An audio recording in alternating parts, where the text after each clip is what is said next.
Ça fait maintenant 31 jours que le shutdown a débuté aux États-Unis, 31 jours que plus de 800 000 fonctionnaires ont été mis au chômage technique ou bien un travail sans être payé. Hier, les Américains commémoraient la mort de Martin Luther King, une journée de solidarité, mais cette année, les employés fédéraux se sont retrouvés parmi ceux qui recevaient de l'aide. Regardez ce reportage de nos correspondants à Washington, Philippe Crosser et Mathieu Mavin. En Amérique, traditionnellement, le jour du souvenir de Martin Luther King est consacré à l'entraide et à la fraternité.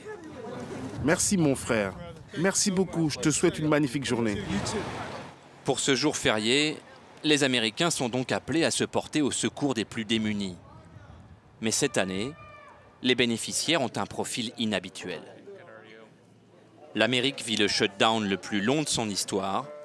Ce sont donc des fonctionnaires privés de salaire qui reçoivent aujourd'hui des repas gratuits.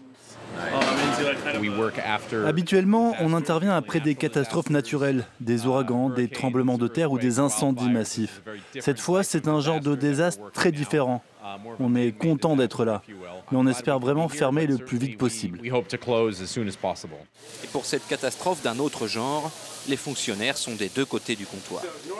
Rod vient du département d'État, mais aujourd'hui il est cuisinier. Nate et son équipe peuvent servir jusqu'à 1000 repas par jour. Laura Fleischer, fonctionnaire elle aussi, se nourrit depuis 15 jours grâce à la charité. Alors aujourd'hui, elle offre sa journée pour accueillir ses semblables.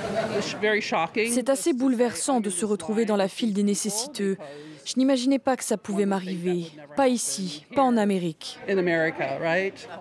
En témoignant, la fonctionnaire enfreint un récent mot d'ordre qui l'invite à ne pas faire état de ses difficultés dans les médias.